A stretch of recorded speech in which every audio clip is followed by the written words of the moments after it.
From Redfield Medical Direction, I'm Lynn Wynn, Associate Medical Director, and this is our EMS Podcast, your link between protocols and practice.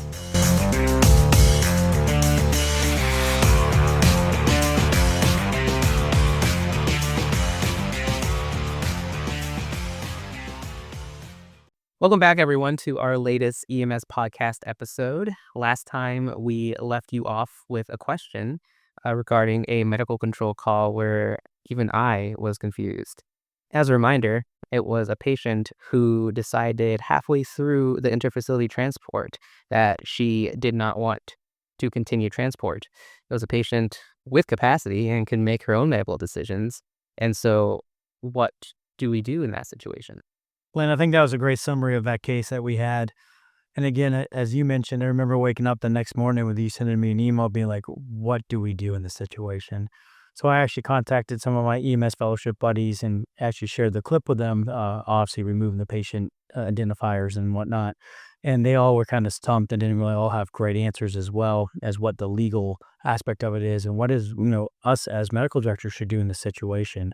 I thought it was interesting that you talked to one of your medics at one of your ERs and they actually had a pretty good audio clip about what they would do. I do believe the safer option would have been to continue to the hospital.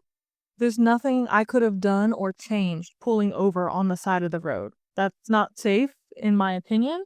And I can't just let her out or rendezvous with family or turn around and take her back to the other hospital.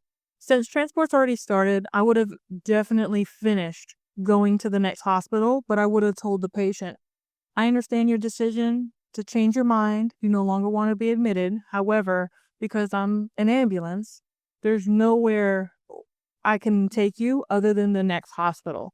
But I'm going to do everything in my power to let everyone know that you've changed your mind.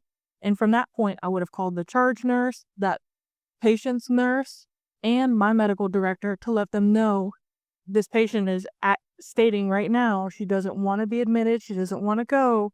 We are already mid-transport. I'm going to finish taking her to the hospital, and then we can arrange some type of transport for her to get back, and they can basically deal with it from there. I got another response from one of my medics who said that he definitely would have called for medical direction, but he wouldn't have pulled over to the side of the road. He would definitely keep driving in hopes of being to the accepting facility and having the issue resolve itself. I think that's actually a good approach. I actually talked to one of my chiefs about this as well.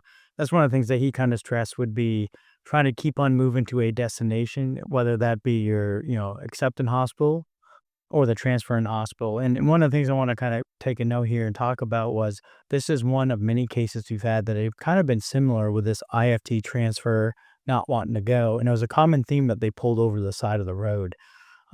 And so it's not just a one-off, as it was very common, but when we got feedback, when people actually were playing the Monday morning quarterback side of things, they were like, yeah, I think I would continue going. So I think that's one thing that was stressed by everybody we talked to.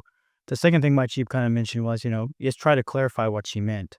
Was her statement just being frustrated with the Sinden hospital, or was it actually, I don't want to go?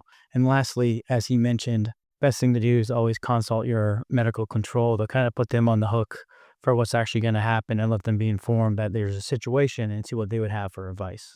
So, Dr. Wynn, after this all happened and all your responses and the multiple discussions and phone calls that we had, what as we as Redfield Medical Direction think our approach should be at least? I think the first approach is obviously to ensure patient safety, medic safety. Is the reason why the patient changed their mind? Is it because they had a sudden psychotic break? Hopefully not. But of course, like I said, ensure safety first. Second, try and talk to the patient, figure out why they changed their mind. Doing all this while en route, not stopping. And if you cannot convince the patient to keep going, then I would definitely call medical direction. And as a medical director group, I think that we had decided that either you keep going or you go back to the sending facility, since they're the ones that are responsible until you get that patient to the accepting facility. And in the event that those two options, for whatever reason, are not viable, then you call us and we help you figure it out. I agree with everything that you said. And again, right, first thing is safety. It's always safety for you, the crew, the patient, and everybody around you. So we got to make sure, if the patient's agitated and you think you're at harm, that's a different story. You pull over, you jump out of the back of the ambulance, you call 911. But what we're talking about is that patient that has capacity, that wants to, not go to that final receiving facility. And I think you addressed everything we said, right? Crew safety, patient safety. Number 2, you keep going somewhere. Don't stop. Maybe the problem will self-resolve because you're just down the road from the hospital. Our goal should be try to get them to the send-in facility because, again, that's where the patient needs the care, and that's where the hospital can handle them. Lastly, go back to the receiving facility. Due to EMTALA regulations, they are technically responsible for that patient until they get to the send-in facility. And last but not least, always call online medical control for the extra support to help you resolve any issues. But Dr. Redfield, what if we get a call and the medic has tried all this and says that the patient just wants to be let out right then and there? See, that I don't think has a clear answer. And I wish I could give you a hard, fast rule like we all want in EMS and medicine, but there isn't.